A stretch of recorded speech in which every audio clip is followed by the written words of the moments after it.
All right. And before we get started, I want to say a word of prayer, and then we'll get into talking about detoxing. So let's pray. Heavenly Father, thank you for bringing us here today. Please be with the talk. Please help to be good information. Help people to be able to learn more about the health and how you want us to achieve the ultimate state of health so we can live good, clean lives for you. Thank you for all you've done and all you will do. In Jesus' name, pray, amen. Amen. So before I started making this presentation, and the presentation is called Detoxing, Studies on It, and How to Do It. And I started looking into different cultures. Now, detoxing in America is something that's kind of a newer phenomena, but across the world is something that's been, pretty well known and studied. And in other cultures, they incorporated several ways of detoxing throughout their history over their entire civilization. And like I said, when we got into America, especially in the more modern state of medicine, it actually sometimes is kind of ignored as a treatment option. And so it's good to know about detoxing because you know that a lot of things in your body need to be expelled out. So let's figure out how to do that. Only disclaimer I have is that I'm not your personal doctor, so I do have a company. So if you want to sign up for the company, and we can take you as a patient, but please take this advice as information. And I do work in the area, so if you do want to see me as a patient, come see me as a patient. And I just have one disclosure. I'm going to be mentioning some supplements. I use the supplements, so the ones on here are supplements that I personally like and use. I'm not telling you to use them, but I use them, and they're good supplements. So that's all. That's the only disclosure I want to make. So two thought questions as we get started. The thought question is, why be healthy? I think everyone needs to think about this because the whole purpose of when someone talks about health, having a health message is, why do I need to be healthy? Like, what is your why in life? Why would you personally want to be healthy? The other one is, and what is one change I can make from the talk given? I'm going to give you a lot of information. So just say, what's one change I can make? We'll keep it easy today. So I found this really interesting quote. This quote is from 1905, the book that some people may know about, Ministry of Healing. And the quote went like this: disease is an effort of nature to free the system from conditions that result from a violation of the laws of health. Yes. Oh, I'm advancing on my computer side. There you go. All right, there you go. My fault. Sorry, that's a little better. All right, disease is an effort of nature to free the system from the conditions that result from a violation of the laws of health. In case of sickness, the cause should be ascertained. Unhealthful conditions should be changed, wrong habits corrected. The nature is to be assisted in her effort to expel impurities and to reestablish right conditions in the system. So what I got from this is that detoxing is something that we should be practicing. Now there's a step in it though. You have to figure out what's wrong, then you have to stop what's wrong, and then you assist the body in getting the bad thing that was in out. Now this is from the Ministry of Healing. Now from the 2020, another doctor who's called the Health Ranger, Mike Adams, he says that today more than 95% of all chronic disease is caused by food choice, toxic food ingredients, nutritional deficiencies, and the lack of physical exercise. And I want you guys to realize that when I talk about detoxing, all these things go together. If you do not have the right nutrients in your body cannot detox because you need the right nutrients to detox. And if you don't exercise, you can't detox because there's multiple ways your body likes to detox. One of them is being exercise. And does anyone else know the other ways your body would detox naturally? Sweating. All right, sweating. Are you going to say sweating? Okay.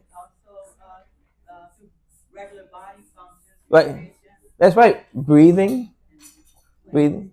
Yes, stool, urine. It's okay. I'm a doctor. You can use the words. I'm not gonna make look at you weird. All right. So the body has all these different ways of detoxing. Did someone else have someone I didn't mention? Yes. Throwing up. Okay. Yeah. I mean, we induce vomiting sometimes when people come in and they swallowed a battery or something. So it's not a great way of detoxing, but yeah, it's one your body does get rid of stuff when you do that. Yes.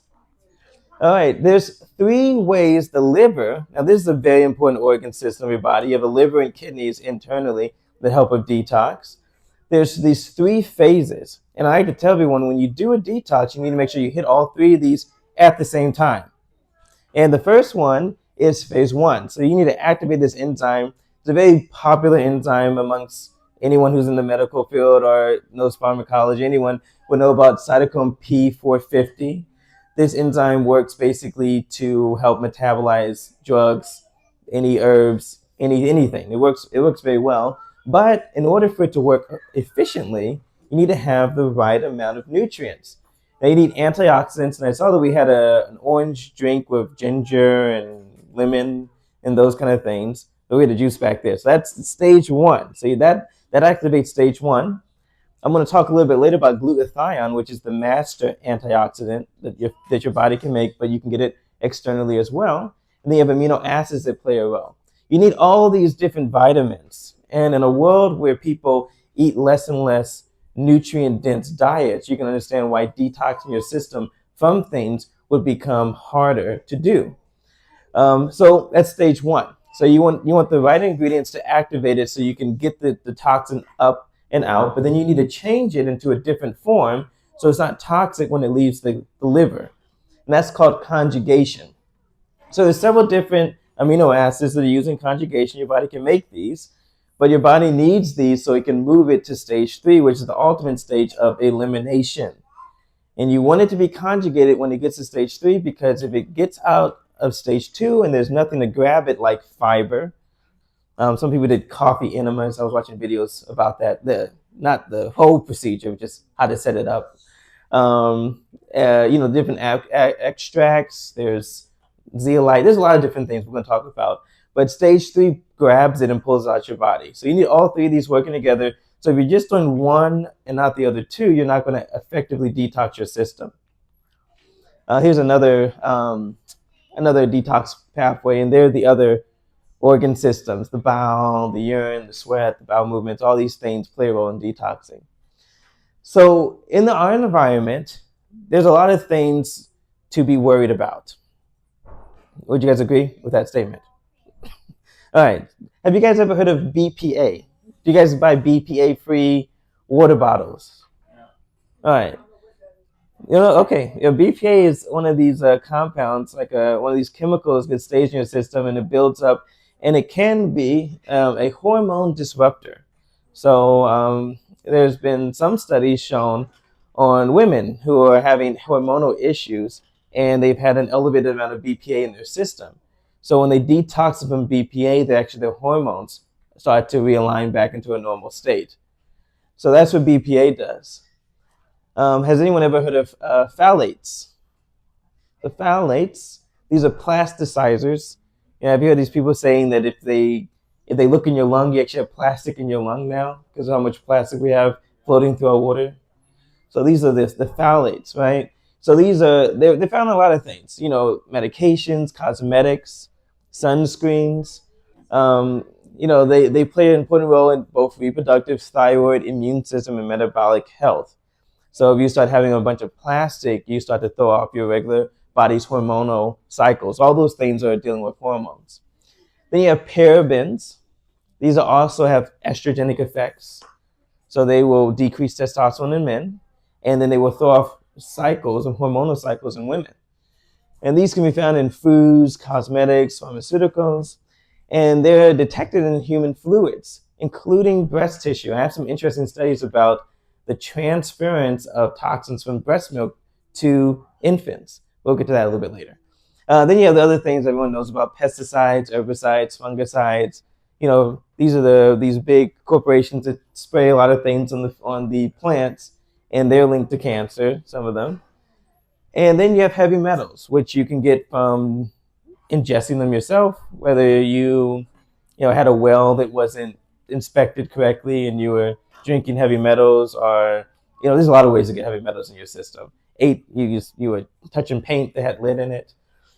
chewing on toys. Some kids will eat out of a sandbox. So, you have to or pica, if you eat a couch. I had a lady who ate a couch. So, you can get heavy metal poisoning from a lot of different things. And then you have these things called forever chemicals, these PFAs, which they're having a hard time getting out of the system. These actually are found a lot in the water source, so much so that they actually tested a polar bear, and the polar bear had PFAs in him, in Antarctica. I'm sure the polar bear died. So you have to watch out for these PFAs. All right, so what we call this is a exposome. All right, so the exosome, which is defined as the totality of environmental exposures over the life course. So we calculate what type of exposure has someone had over their entire life. And there's different types of screening tools that we'll do. So we'll ask people, do you have bloating when you eat? Do you get headaches, migraines? There's a lot of different things that we'll check. Do you have trouble sleeping? And then we can see how much these hormonal blockers and things are affecting your health. Me and my wife, we actually did like one of the sample things too. So if you guys want to do one, I can give that to you. All right. So the first thing I want you guys to realize about toxins is that toxins are stored in fat tissue. All right. So this is the first. Does everyone understand that? Toxins are stored in fat tissue. All right. Your body, when it sees a toxin, it doesn't want your toxin to be in your bloodstream. It doesn't want it to, go to your brain. So it starts to push it to the exteriors. So when we look for toxins, we look in the urine, we look in the hair, and if you can get to a fat cell, you look in the fat cell. There's an interesting study about fat cells I'll get to in a little bit. These things are called organochlorine substances. So these are the PCBs that we mentioned earlier. They accumulate in the fat tissues of animals and humans. This was a study done by these guys down here, an estimation of dietary intake of PCBs. Another one, they found that foods that have a lot of fat in them, of course, they have a lot of toxins in them because toxins are stored in fat. Does that make sense? All right, so the foods that are highest in fat would be, of course, dairy products, cheese, meat, fish, poultry, eggs, and, of course, fats. So when they say fats, lard, anything that you would consume as a fat would contain the toxins. Yes? Is that only animal fat, or is it plant fat, too? So I'm going to get to that a little bit later. You're trying to take away the thunder at the end. There's a reason why these things are listed and other things are not. I'll just leave it there. All right, so we'll get to we're going to get to some cool studies coming up. All right, so they did this one study where they looked at 205 PCBs and 26 food items, and they found and these are the food items. There's a lot of food items, basically. All meat products and then some vegetable oils. And what they found is that salmon or fish will contain the highest amount of toxins, PCBs, but people don't eat a lot of fish. So the main sources of getting these PCBs is actually from other animal products. And so I was watching this one YouTube station where one of the docs was he was saying that, there's a lot of toxins in, what was it, clams or shrimp, one of them. And he's like, yeah, but I need to eat it. So I eat that and then I take charcoal right afterwards. And I'm like, well, sometimes there was an order of events that we talked about earlier. Removing the toxin, then taking out the toxin. But if you're giving it back to yourself, you're going to be chasing yourself. So fish has a lot. So there's a risk for these PCBs. Why am I telling you guys about PCBs? Well, they did this study, and they started to evaluate like how do PCBs affect overall health or mortality is what the study is about. And what they found is that the higher level that someone will have of PCBs was linked to increased mortality, especially from cardiovascular disease. All right, so cardiovascular disease is things like heart attacks, strokes, cardiovascular disease, okay? So when they looked at people's who had a high rate of getting heart disease, they had a high level of PCBs. So this suggests that public health action should be undertaken to minimize exposure to these PCBs. All right, so it's kind of a one-to-one correlation. This was actually in JAMA. So these are all mainstream research, kind of new, but all mainstream.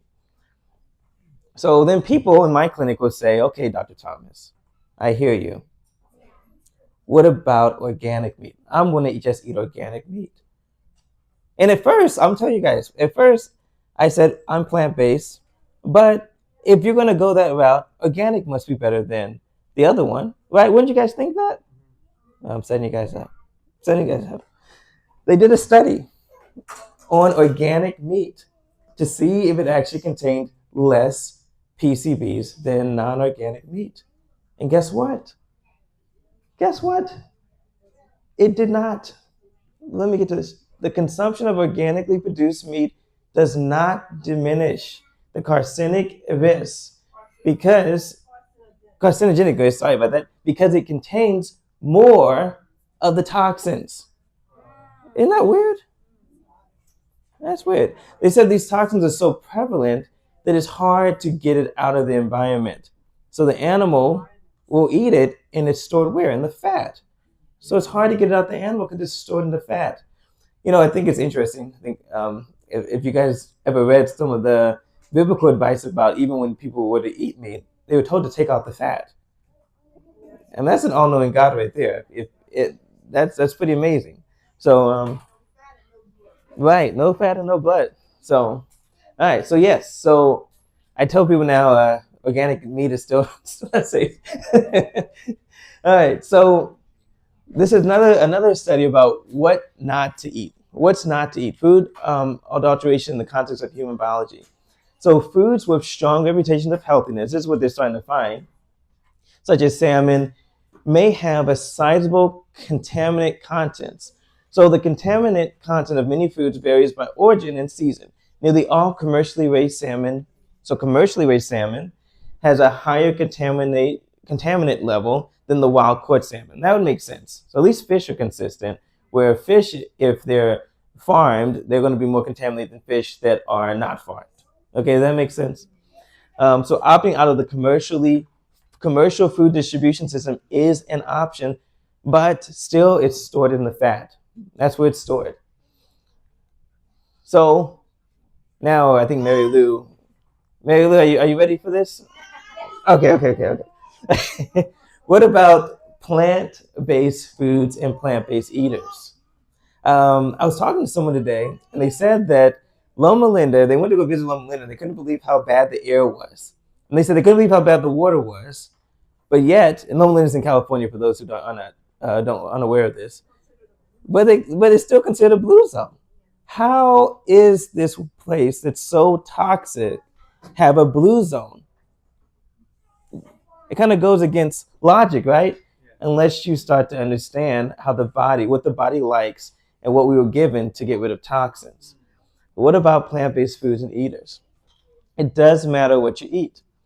So these things called dioxins. Right? I'm gonna give you guys some definitions, so I can just give you some a little bit of abbreviations afterwards. So this is a highly toxic compound produced as a byproduct in some manufacturing processes, notably herbicide production and paper bleaching. It is a serious and persistent environmental pollutant. All right. So they did a study on vegetarians. Here are the studies. Intake of many persistent organic pollutants, these are the POPs, including dioxins and other ones, is almost exclusively from the GI tract. So gastrointestinal is why I say GI, gastrointestinal ingestion of animal fats in the diet.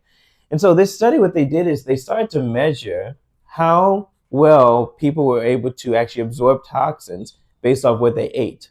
And they found that when people ate a lot of meat products, the toxins got absorbed much easier, much quicker. And they found out that people that were vegetarian or vegan or plant-based, they didn't absorb as many toxins, but there was another thing that happened. People that were plant-based, their gut actually worked better to expel toxins. So they had a dual effect where they didn't absorb toxins and they got rid of toxins at the same time, much more efficiently to people that had a heavy meat diet. And I just like to harp on that because I've been hearing people talk about this lion diet. I'm not sure if you guys have heard of people talk about eating a lion diet. Yes, be careful. And there's a ton of toxins. And the person who says eat a lion diet is now saying that they have to do injections. She has to do injections of vitamins because she's so deficient in vitamins. So yeah, so you want to make sure you have the plants in your diet to not only expel the toxin but to prevent absorption. I'm going to tell you why plants prevent absorption in a little bit. The results suggest that gastrointestinal exchange can be viewed as two processes. I just talked about this: absorption and excretion. So you need both of them to happen. All right, here's another one. They did another study on breast milk, and they found that the lowest levels of these toxins were found in milk from lacto-vegetarians, and the highest levels in milk from others who regularly consumed fatty fish from the Baltic. Now, this was a study that was done, I think, Norway or something like that. But they found that even in the breast milk, the amount of toxins they were giving out were lower in women that had a more plant-based diet. Something that's interesting. If you breastfeed and you have a lot of toxins in you and you lose a lot of weight quickly, the toxins increase in your breast milk because toxins are stored in the fat. So if you lose a lot of weight quickly and you have a lot of toxins in your body, you're going to actually expel more of them through your breast milk. So that's something else they found. Here's another one: pollutants in breast milk vegetarians. They studied 12 women who were all members of a religious community. They didn't say which one, and I couldn't find which one. That eliminates all animal products from the diet and uses soybeans and grains for proteins. I mean, I can kind of assume which one, but I can't tell you exactly which one. So samples of the breast milk were gathered in August. This is in the 1970s, and they analyzed 17 chemical substances. Nursing infants of these vegetarian women whose diets are low on the food chain in terms of they don't eat meat. That's when they say low on the food chain, are exposed to less chemical pollutants. And so these preliminary results indicate that diet may indeed be a major predictor of chemical pollutants in the body. So they keep harping on this thing about pollutants and what you eat. Here's another one that kind of shows the same thing. Food, particularly dairy products, meat and fish, has been identified as the primary immediate source of pollutants in the general population. And then another study they did where they saw that a diet that did not consume animal products was stimulated and showed the lowest levels of dioxins that we talked about. So I think I'm beating I think I've made my point there.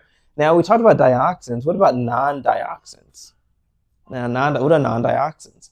Non-dioxin like PCBs are a class of man-made persistent organic chemicals that accumulate in the environment and in human tissues. They are a group of chemicals known as PCBs. We talked about those earlier. But unlike dioxins, they were intentionally manufactured for various applications, such as in transformers and hydraulic fluids and such and such. But they also are considered environmental contaminants. So this kind of says the same thing. They are associated with a broad spectrum of health effects similar to dioxins. And the highest marine contamination level was observed again in fish. Now, I hate picking on fish because fish, when you look at the third healthiest diet, the pescatarian diet is the third healthiest diet. So it's interesting that is. But usually people that eat a lot of fish eat a lot of vegetables. If you go to those regions of the world, they have a lot of fruits and vegetables. But they do contain a lot of contamination, especially when you get more towards these industrialized countries. The contamination list is going to go up, skyrocket. And then after that, eggs, milk, and their products. And then, of course, meat products and other things as well will contain them. The lowest contamination was observed in foods of plant origin. And this would be all foods, Mary Lou, including the fats of the food. So like avocado fat would have less toxins than, say, lard. Does that make sense? So if you get olive oil has less toxins than butter. So in conclusion, there was a trend toward lesser contamination in vegans than in omnivores. So they looked at the two different groups of people and what they were eating because of what they were eating. All right.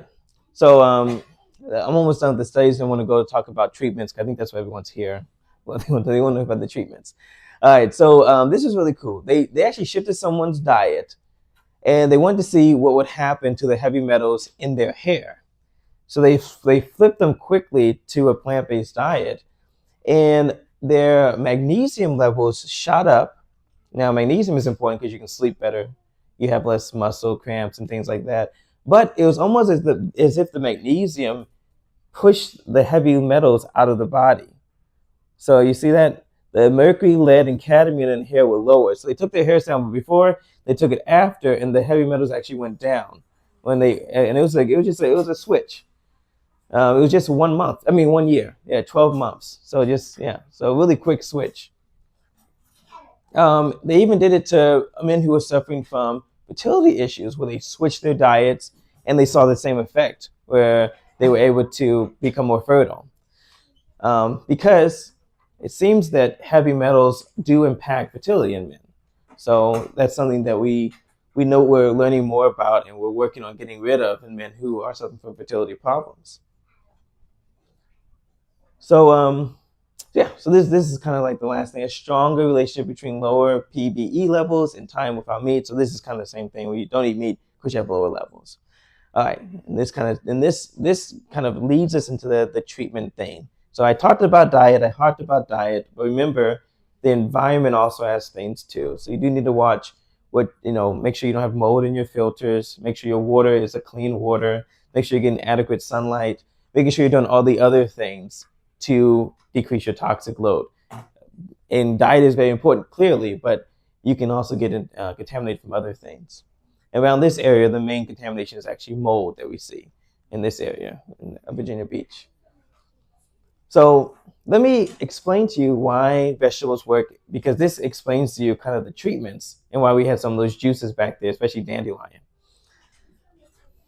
These vegetables appear to be the best ones for detoxing. Now, there's some other ones that are like I think there's like black radish, there's milk thistle, there's other ones I'm going to mention too. But if you want to make one change in your life, try to add these to your plate every day. All right. Kale is probably I mean, all of them are good. Broccoli and kale are probably the most common, I would say, people eat. But they all work really well. Yes. Collard greens. Oh, I love collard greens. Yeah. Oh, they're there too. Yeah. So kale represents the bitter herbs. Yeah, the bitter herbs. Yes. Cabbage is good for inflammation topically and ingesting. Yes. Yeah, but both of them. If you press it and you let it kind of seep and you put it on top of something, it's good for both of them. Yeah, cabbage. We actually do it for women who have mastitis for breastfeeding. Put a cabbage that's been pressed over the breast. It will help a lot. So yeah, so here's the complicated pathway. Basically, what happens is when you eat a green bitter herb, your body breaks it down into these three things. But the main one on the top, glucosiolates. Oh man, so even I got trouble with these words.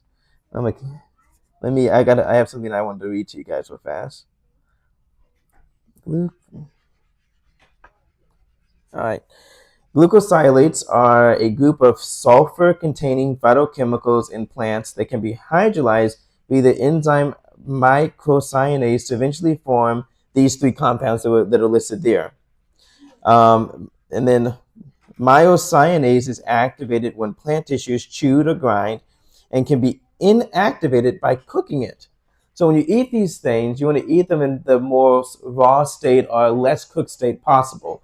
Because if you start to really cook your vegetables down, you're actually destroying the detox capabilities that they have. All right, so this is why we say we do green smoothies. At least I do it in my clinic as one of the things. So it's like a fresh smoothie, or you can do juices. I think we have a juice machine back there. That's the best way to actually get the detox capabilities of it. And then of course, what these things do is they activate not only phase one and phase two, like we talked about earlier, but they have fiber, so they work with phase three. So actually, a green smoothie with these things actually activate all three phases of detoxification. And so here's a couple of other points that came out in this study. Organo, sulfur, phytonutrients. Now, I'll tell you, if you're detoxing correctly, which I say is the best way, you should smell sulfur when you use the bathroom. It should smell sulfur towards the end stages of the detox. You should actually smell a little bit of sulfur. What does sulfur smell like? Rotten eggs. Yes. So things may not smell great when you're detoxing. That's a good thing. Yes. Yes, that's right. So this is found in cruciferous vegetables. They activate NRF2, a transcription factor that regulates both detoxification and antioxidant systems in the body. And then cruciferous vegetables, along with many other whole foods, supply fiber, which may help increase the removal of certain toxins by reducing the absorption into circulation and exporting elimination. That's kind of what I said. They work on all three stages. These cruciferous vegetables. Like broccoli, they found is probably the third best one. They had a lot of favorites, but they wanted to focus on broccoli. So broccoli means one of the top consumed cruciferous vegetables and provides the precursors to detoxification inducing metabolites. But there are other ones that are a little bit better. We just don't really have a lot of them, like I said, black radish, and there's like other things that work a little bit better. Here's one. Other lesser known cruciferous vegetables. Here it is, black Spanish radish. That's the one. Have been validated as strong modulators for detoxification enzymes, including Spanish black radish. It contains 400% more of these glucosilates than other cruciferous vegetables. So, like I said, I don't know where to find this, but it's super powerful. And one of the supplements I use actually has it in there to help with detox.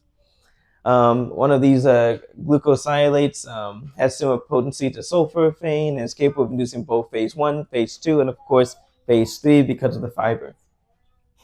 Now, besides diet, what are some other treatments that I would do when trying to detox? All right, so one of them is actually charcoal. And charcoal is actually one that we've been using in medicine for a long time for a lot of detoxes. Especially when kids come in, they ate something we don't know they ate. You call the poison control, they say, give them charcoal. Just give them charcoal. As long as it's not a battery, give them charcoal. So an oral suspension of activated charcoal should be considered in poisonings when the gastrointestinal decontamination of an ingested toxin is indicated. So activated charcoal is most uh, efficacious when given within 1 hour of ingestion of the toxin. So it's always good to have charcoal on hand. Yes. Yes. So we have charcoal pills, but are you saying there's actually like a oral suspension, like a liquid form that you can get? Yeah. You can make it into a liquid because it needs to be activated. So it's not charcoal. You don't make a fire, then grab some coal and that's how you do it. It should be activated charcoal. Yes. What's the youngest age that you can administer that to a child if you suppose they have taken poisons and you were told to give them activated charcoal and it's in the form as Brother Samuel has just conveyed? So yeah, it can be in any form, including liquid, and there is no stated age limit because charcoal's a natural thing. So there's no like age limit. It's not like honey where you have to be concerned about blood-brain barriers. Charcoal can be used. Yeah. Mm-hmm. I am a witness to what the charcoal can do. Mm-hmm. I use them in the mission field. Oh. For snake bites. Oh yes, yes. So not only for snake bites. My wife, when we worked together in the mission field, she was mosquito bites on all her legs, and she could not sleep nights. She was swallowing. So I put charcoal activated charcoal. So I gave me a bag, and I put water and I bandage in half an hour everything dropped. Oh wow! Another individual. So I had many stories of the charcoal. He has the clavicula was broken. Oh wow! So when I put charcoal on it, the tumor is the following day. So I put it in the evening, and the following day, in the morning, it was almost gone. Oh wow! It was a miracle. The native people, they asked me, "How did you do this miracle?" And I showed them. So can you talk a little bit about also how to activate the charcoal? Because I think in the store we have, but we can do something home because everybody has wood here. How can we activate the process? Man, Pastor, that's a deep question. I do not know the process of how to activate it. What I heard is that you cover the charcoal. What I heard is you cover the charcoal. Mm-hmm. So you let it burn, and then you cover it to burn quietly in the ground or atop of something, not taking any air. Okay. The wood. So the more the stronger the wood is, in other words, the what do you call it, the essence of the wood, and if it's smelling, the more the wood smells, the high quality and the better is the charcoal. Okay. So I practice that. This is amazing, natural. Yes. Wow. Appreciate Dr. for mentioning that. Oh yeah. Thank you. Thank you. Yeah. What I've done in the past is one lady was had this rash that was not able to get treated, and she said, "Oh, I use steroids. I use this." I said, "Oh, get a charcoal face mask, a natural charcoal face mask," and I said, "Rub it over the rash," and it went away in like a few hours. So yeah, charcoal is very very powerful. Yes. I used it on, I made a paste out of it, charcoal with a small amount of flaxseed with Oh water, yeah, and that's. and it thickened. Mm-hmm. And I put it on Richard, and he got stung by bee stings, Mm-hmm. and he's highly allergic to it. And his arm just swelled up from his armpit to his hand, Wow. and I put that on the sting, and it just immediately cleaned that out. For the yeah, yeah, charcoal is one of the best natural things you can have, and we know that it works not only with absorbing toxins, but it also works with activating the detox pathways for mold. So it's something that we give people who have like a lot of mold toxins in their system. We give them charcoal to take, one time a day for, uh, let's say a few weeks. Yeah, you have to kind of gauge because sometimes people's guts are not the best and they get a little constipated, but it can actually help to pull too. Yes. So I had a viral gastroenteritis, so that means I have diarrhea and vomiting. But viral gastroenteritis, you cannot really Mm-hmm. get the antibiotics. There is no medicine, so I used charcoal only one time. Used it mixed with water and drank it 1 cup, Mm-hmm. and then actually a couple hours later, yeah, It clears it more up. diarrhea, nothing. Yeah. Yeah. Yeah. That's a good one. Yeah. Yeah. I've done that too. Yeah. The viral gastritis, bloating, acne. I mean, you name it. I use this one all the time. This one of my favorite ones is the charcoal. Oh yes, yes. No, you can get this over the counter. Any of the health food stores you can get it at. I think there's another one's in Virginia Beach. There's a Heritage Market and there's the Organic Food Depot. Whole Foods should have it. Yes. Also, it's, I don't know if anyone heard, it's been, health food, and her question, the vitamin shop, Vitamin they shop. have a Oh yeah. variety Yeah, right. activated They chocolate. And that said, it should be the only ingredient. Yes. Yes. Make sure they don't add other stuff in there. Yeah, that's something you have to. You said what? Yeah, yeah, like a regular one. You can get like a one, and sometimes if the capsule has stuff in it, you can open the capsule up and pour it in water. So we had to do that one time. Hmm. So yeah, so activated charcoal absorbs ingested toxins within the GI tract. And so they were trying to figure out like how come it helps even with getting rid of these mold toxins, and it actually works to remove them through the kidneys. And so it says it found that activated chocolate may be beneficial in removing toxins from the kidneys, such as urea and indoxyl sulfate, a protein that must be excreted properly to prevent immune dysfunction associated with kidney disease. So the kidneys play a role in detoxification, and in one small study of those whose kidneys function was impaired, activated charcoal plus a low protein diet alleviated the need of emergency dialysis. Now, I want you guys, this is a side note, low protein diet, low animal protein diet for kidney disease. There's been a lot of misunderstanding about the proper diet for kidney disease. We know a low animal protein diet is the one that fits, not a high animal protein diet. So you have to watch what people tell you when you have kidney disease. Low animal protein, high plant-based. It doesn't matter how much plant-based protein you get, but the animal-based protein, you want it low, low, low, low. All right. So have you guys ever heard of zeolite? No. Okay. This is actually a compound that comes from volcanoes. When volcanoes erupt and then they hit the sea, yeah, they form this compound called zeolite, and it is negatively charged. So when it hits your body, this is what's really interesting. It only pulls out the bad things. It does not pull out the good things. Even if the good things are positively charged, it only attracts the bad products. Sometimes you just have to be at awe at some of the things that are in nature they were given to us by the Creator. All right. So this one, clinoptilolite, is the one I would recommend getting. There's different type of zeolites, but this one is the one that's been studied, the best one for detoxing. Due to its remarkable ion exchange and absorption properties and consequent detoxifying effects, it has proven useful in the elimination of a variety of contaminants from the body or in amelioration of the intestinal status. So basically what it's saying is it also helps to fix your GI tract while it's detoxing. So it works really good. If you go online and you type in some people's testimonies from just taking this alone, it's been very beneficial. So yes. You mentioned that when a volcano erupts and it gets into the water, Mm-hmm. you get this stuff, right? How long after a volcano erupts and gets into the water are you talking about?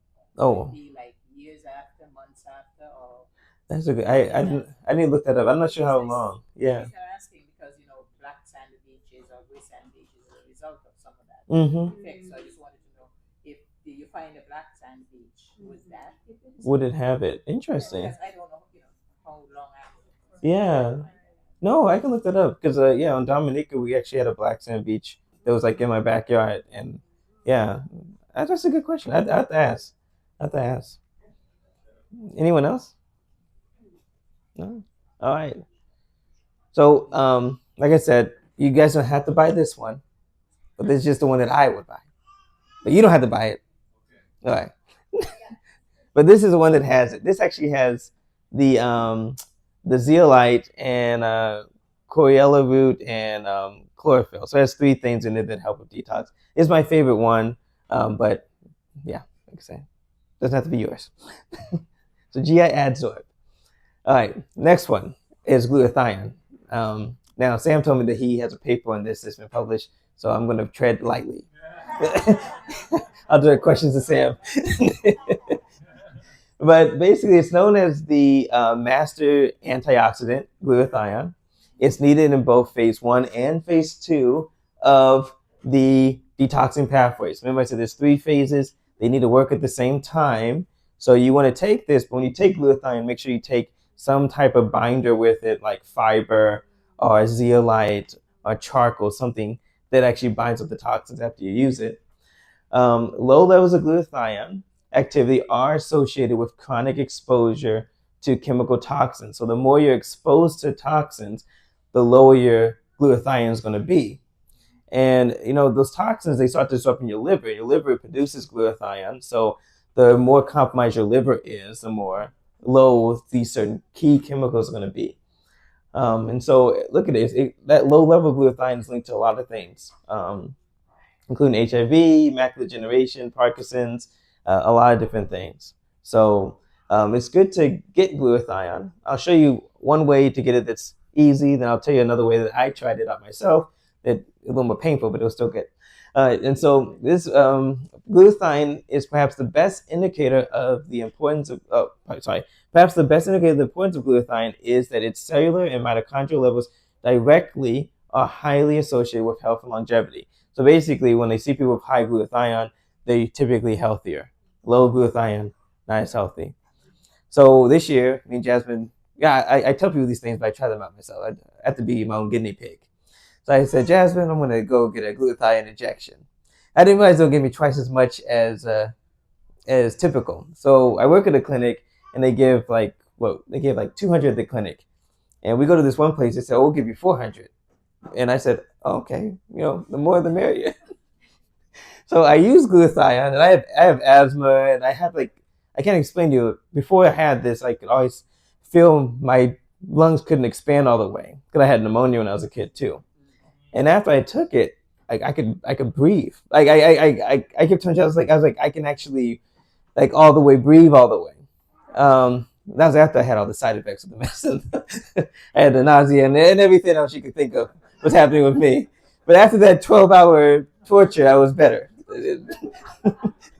So I did IV, which is super strong, but this is the form that we usually give people. It's liposomal. It had to say liposomal glutathione. Okay, this is one that I like, but you don't have to like it. But I like it. It doesn't taste very good. Glutathione tastes like eggs, so it doesn't taste very good, like sulfur.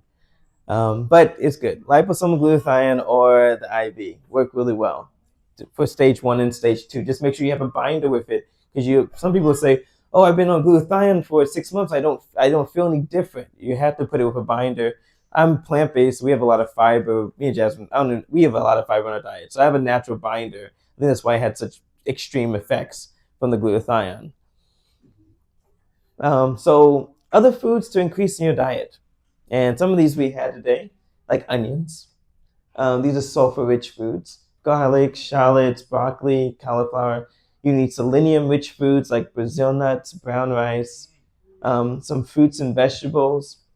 We had a nice avocado dish in the back earlier. Strawberries, oranges, spinach, asparagus. And then other foods, I'm going to talk about these as we start to wind down, is milk thistle, flaxseed, seaweed, and then there's some supplements. There's actually this smoothie that we do sometimes where we put flaxseed, kale, spinach, and like a lot of different things in there to kind of do like a big detox. There's a Dr. Brooke Goldner. She had an autoimmune disease. She had Crohn's disease, lupus. She had lupus, and so she was going through the cycle, and she was really young when she got it. We heard her talk at my last conference I went to, and she was told she was not going to basically make it, so she flipped over to a plant-based diet, but more specifically a super high green leafy diet where she would have green smoothies all the time, and she put her lupus into remission, and yeah, she lived. I mean, she's done great. She has a whole thing, book golder. She's really nice. So that's kind of what she did, but she flipped it everything by being on a very high green leafy diet with flaxseed. Exactly, she was. She did, yes, yes. Okay, you know about book golder, yeah, like that, yes. Yeah, so yeah, it's a really great. Her page, she actually does like smoothie recipes. If you want to get a good smoothie recipe, she has like different things you can try. So why do these things work? These different things I mentioned. Well, they all work on different types of heavy metals, a different type of toxins. So garlic is good for lead, mercury, and cadmium. Milk thistle, iron, and lead. Cilantro, which is a really good one, but cilantro is very powerful. So sometimes people will they'll do cilantro drinks or cilantro, and they'll have like extreme effects because it's so powerful. Cilantro is mercury and lead, and then you have ginkgo, which is lead. Then you have turmeric, which is good for a lot of things, but including heavy metals. So if you guys need these, I have there's more to these studies. If you guys want them, let me know. I have all of them. And then all the bitter herbs we mentioned, dandelion. I know some people have the dandelion tea. Did anyone else try it back there? It's good. Yeah, it's if for people who have a taste for coffee and are trying to give up coffee, go to dandelion tea. It really is a good replacer. So it's a common bitter herb believed to stimulate digestion and bowel production, aiding in detox. You have burdock root. You can get burdock root tea at any health food store. This is also good to support liver and kidneys, helps with body elimination. Gentian is another bitter herb. I keep saying bitter herb. I'm going to get to one little quick verse in a second to show you something that's really cool. You have milk thistle, commonly used to protect the liver and enhance detoxification pathways. And then you have artichoke leaf, and that's believed to support the bowel and the liver health. I found it interesting when you just go through different diets, even like in the Bible. You start off with a plant-based diet, but then after sin, guess what was added to the diet? Herbs. Yes, vegetables, but herbs were added. The herbs were the first thing added to the diet. So it's good to know that there's something important about herbs, and we've seen how important herbs are, right? In terms of cleaning out your system, these bitter herbs. So hydration is also key. Make sure you drink water. Anytime you do a detox, you want to have 80 to 100 ounces of water in your body every single day. All right, you need to really be hydrated. You want to make sure your body has enough fluids to flush things out.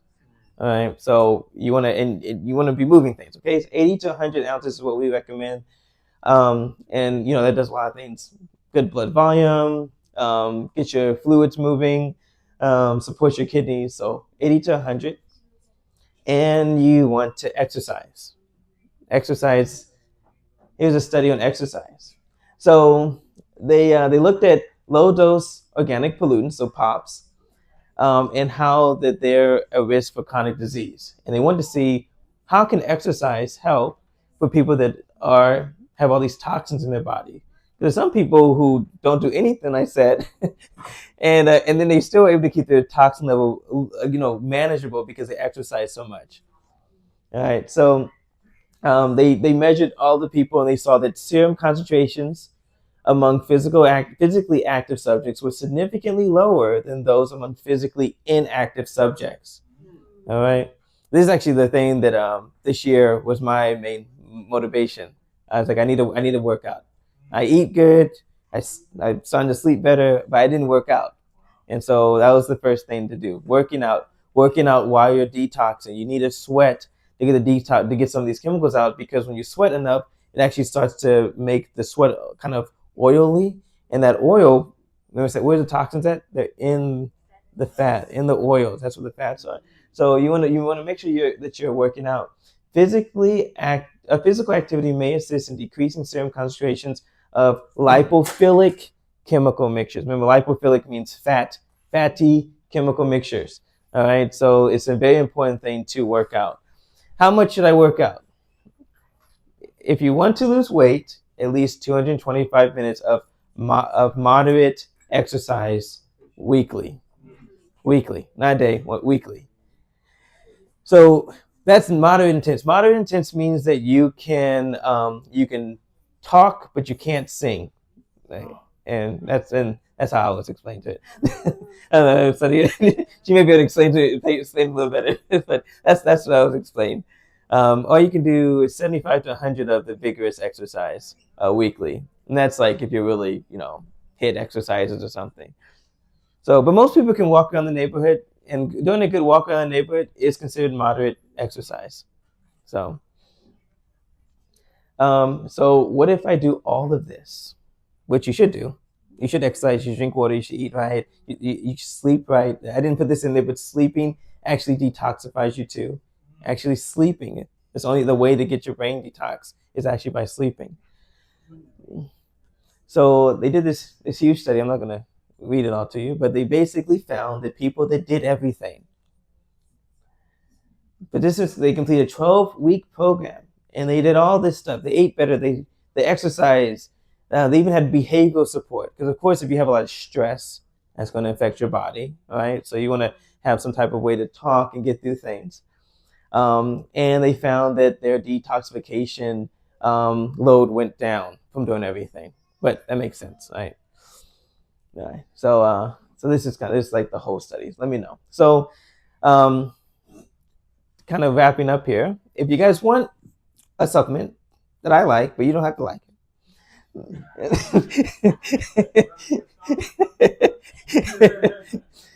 This one has kind of everything in it that we talked about in terms of your diet. If you don't want to go look around for burdock and milk thistle and dandelion and try to make yourself a tea, this has everything in it. And there's actually a study behind this product that this company did, Standard Process. They actually studied to see if their product actually increased detox pathways.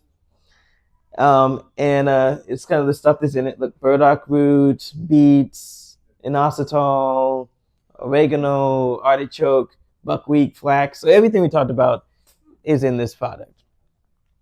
And then they did a study and they found a lot of good things. They saw that people lost weight when they were on the supplement. They saw that their detox pathways did better. Zonulin and lipopolysaccharide, immunoglobulin N were significantly reduced. And those things are things that actually cause inflammation in the body. So, and then they also saw that in another study, there was a 40% increase in total antioxidant capacity. That means that their body's natural sources of getting rid of inflammation were increased on this product. There was a 13% decrease in oxidative stress forming components. So this one works really good. Here's kind of more of their study where they had someone who didn't do the product on the end. That's the dark green. And you have the other people that that did take the product, and they saw the changes in the numbers here. And then this is kind of same thing. They even saw there was a decrease in red blood cell toxic metal concentration from doing it. So it's a good product. I've tried it. Like I said, I try everything I tell people. So I actually did it myself, and it I felt good afterwards. Me and Jasmine both did it. So we're still here to tell the story. So various vegetables, herbs, and phytonutrients have been found to support detoxification through improved liver function. The induction of gene expression related detoxification and the promotion of oxidative balance. The implementation of a comprehensive detoxification program that includes whole extracts of vegetables, herbs, together with lifestyle modifications, has been shown to result in significant improvements in body composition, blood pressure, cardiovascular health, inflammation, antioxidant capacity, everything. It just works really good to do everything. So, as I asked you guys at the beginning, as we wrap up, why be healthy?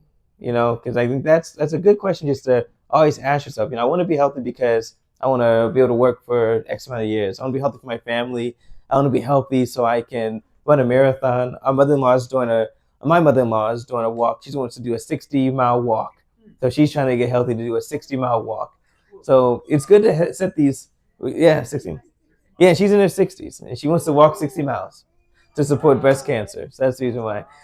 So always make sure you ask yourself, why do I want to be healthy? Because sometimes we live life and we're not intentional in what we're doing. So you want to be intentional about being healthy. And out of all this stuff that it was told, I'm sure hopefully there's one change we can make. One change. Even if it's just increasing the amount of water we drink. 80 to 100 ounces of water, that alone will give you change. Or exercising or changing your diet. That has to be one thing to change. And so, again, this quote, nature is to be assisted in our effort to expel impurities to reestablish the right conditions in the system. A quote from 1905. So, all right. Well, any other questions? Yes. Yes. So, something that took place that allowed the magnesium to yes. shoot up. Yes. Number one, what was that? And number two, have you heard of Celtic salt Yes. being the source of allowing those three magnesiums to allow your body to have more of a cellular hydration characteristic? Yes. Yes. So yes, we're both. Repeat the question to the mic. Okay. Yes. So the question was. Sorry, she's recording. The question was, what caused the elevated magnesium in the study that was mentioned earlier, and what are the benefits in Celtic salt in increasing magnesium in your body? The three different types of magnesium. That would be the glycinate, the ceratate, and the taurate. The three different types of magnesium. So. The study showed people that were switched from basically a fully meat diet to a plant-based diet. That increased the magnesium in their system significantly and pulled out heavy metals. In terms of Celtic salt, there actually was a lot of information I found about adding salt to certain types of water. The one person was adding it to distilled water, and they did find that cellular hydration did improve when they did that. And it's not a lot of salt. You don't want to have salt water when you drink it. It's just enough, like a pinch of salt, just to, they described it as changing the structure of the water.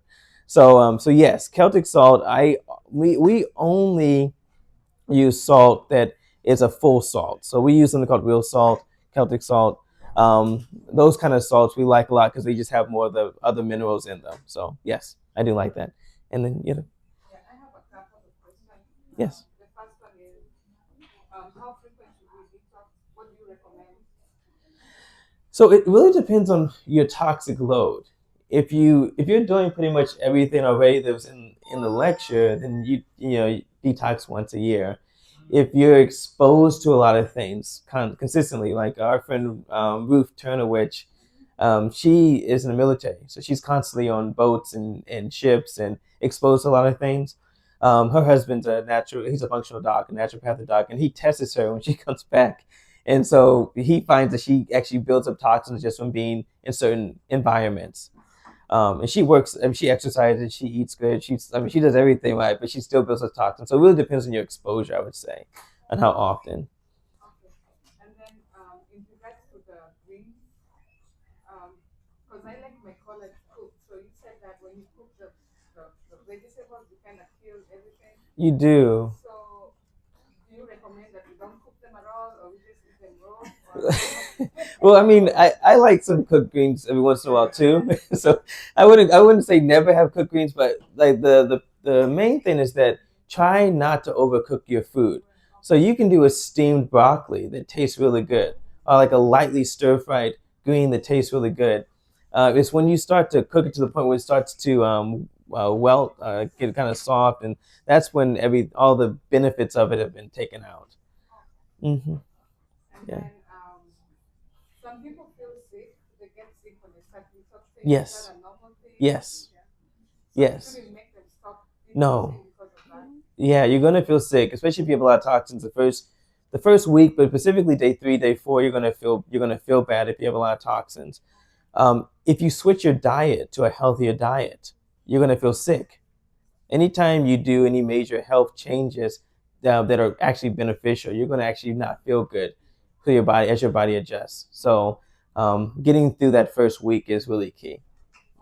Yes. So how do you support this Oh. person who's feeling sick but they want to continue detoxing? So they're gonna feel better.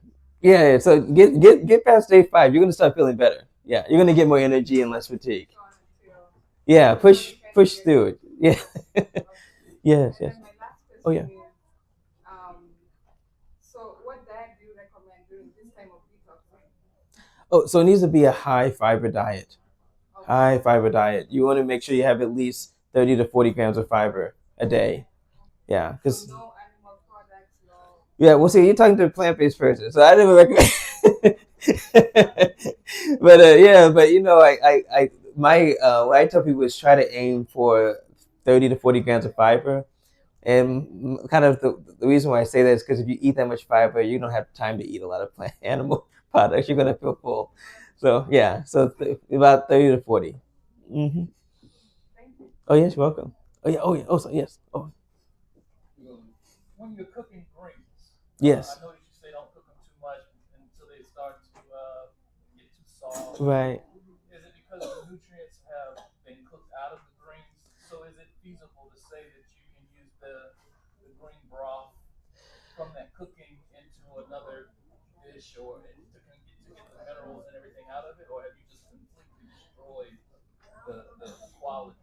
So some of the minerals will be in the water because there's some people they'll test they'll do okra and they'll have okra sit and then they'll test the actual water of the okra and you will see minerals in there. Just that when you do it with greens, one of the most beneficial things of a green leafy vegetable is the fiber. So you destroy kind of the structure of the green to actually even help you with the fiber component. So yeah, so really the best way is if you're gonna do cooked greens, try to do a salad with it, something that's not cooked, so that you can have at least the good benefits of the fiber. Mm-hmm. Yeah.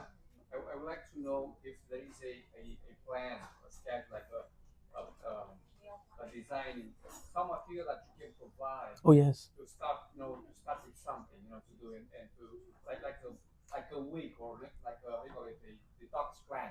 Oh yes. If you can recommend us, if you have something written or something that you are working on, it will be great for Oh yeah. Perfect. Yeah. No, I will.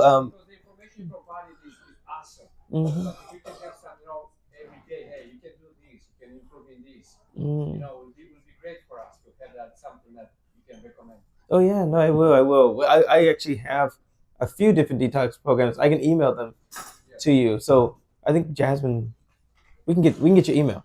Yeah. Anyone who's interested, just give us your email. I can email it to you. Thank you so Mm-hmm. much. I appreciate it. Yeah, you're That's welcome. amazing, man. Yeah.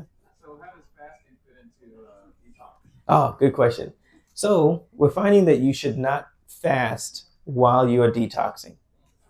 Now, fasting is a different type of detoxing, but when I do fasting, I do it for people with more chronic disease who are trying to basically shut up your sugar. So, say someone has the one study we did was water fasting on a lady that found had a new mass on her. And this was done at a facility in Arizona. And they found a new mass. They tested the mass. It was cancerous. So she did a 21-day water fast. And the cancerous growth actually shrunk. And actually shrunk to the point where it's no longer detected. She's still being followed, but they can't detect the cancerous mass. So fasting is used in different scenarios in terms of that. But if you're actually just trying to pull something out of your system, you actually need to eat so you actually have the nutrients to activate phase one. So it just depends on what you're treating. But yeah, don't fast while you detox. Yeah, my sister unfortunately did that. She has epilepsy and she actually had a seizure. Yes, she fasted while detoxing. So you never want to do that. You want to have the nutrients while you detox. Hmm. Some other like natural remedies we can have in different stages. If you have some advice on that, Oh yeah. because there are a lot to speak about. I think not today your plate is full today, but I'm looking forward in the future, like some natural remedies when you deal with this sickness or these Oh infirmities. yeah. The most common, of course, the Yeah, most yeah. common of them, because sometimes we go directly to the chemical, Mhm. pharmaco, traditional, Mhm. and I think it would be great for me personally to learn that. Oh yeah, no, I'll do my next talk on that because like yeah, there's a lot of research on like oregano oil and different things. So yeah, I can definitely do a talk on that one. Appreciate it. Yes. There was Oh sorry. Oh either who's right? Oh okay. there was a item Sean was pronounced blue. You mentioned it Yeah, glutathione. for your asthma. Oh yes, so glutathione is it's a really powerful antioxidant. So say you have some chronic inflammation that's someplace that will help to decrease the inflammation. I think that's what happened with me. I think there's a lot. I think there's a lot. I was exposed to mold. There's a lot of things that are going on. Well, I So. know one, it's a child, Mm-hmm. and she has a form of mouth asthma, and like yourself, she experienced mouth pneumonia, Mm-hmm. and they have on this spray that she takes daily, and I would say it's reference in regards to more like Flonase. Okay. Yeah. But would that be okay for her to implement that regularly in her diet, or not so much? No, she can do glutathione. Yeah, glutathione is fine for her. Is it Yeah. okay for children? Is she's older than 2? Yes. Okay. Yeah. As long as she's older than 2, that's kind of the age where they stop testing if things are safe in kids.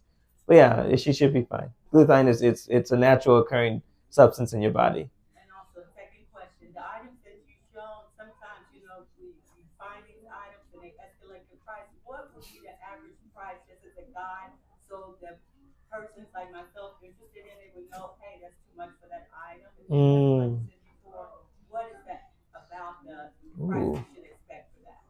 Oh wow. So the supplements you mean, right? The Yeah. sub they would That vary. GI absorb and that also one for the asthma. Right. I think GI Absorb is it's a little I think it's about $60 for GI Absorb. $6? 60. 60, okay. 60, I think. Yeah, I wish it was 60. And Yeah. also the program that you mentioned, what's the average price for that? And I who do you think contact yourself? yeah, I can definitely give you more information. Yeah. It's I think the program if you get everything, I do those two together and then I add on something else.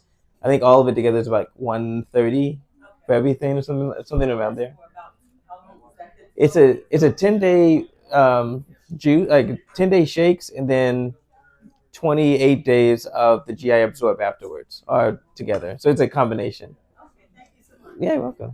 Yeah. My question, I know someone who experienced, someone was detoxing, and as a period of time, a lot of pimples was coming out of that person's body. Was that something that person was missing, or it's normal at a certain point? Well, what kind of do you know what type of detoxing they were doing? I just think it was green. Green, because so the sometimes you'll see certain effects if they're not using all three pathways. That's why it's so important. So you want to activate stage one, stage two, stage three. So that's for instance, glutathione and dandelion and milk thistle. You want to make sure you have like NAC, NAC, and then you want to have fiber or zeolite. So you need to have all three because what happens with toxins if you don't grab them at that last stage, they will reabsorb and then they could actually cause more harm. Oh. Yeah, and then when you do these things, sometimes people will do these quick detoxes, where you can actually harm your body more. There's a medicine called DSM, I believe DSMA, and it kind of quickly detoxes you, but it can actually cause harm because it's too fast. Hmm.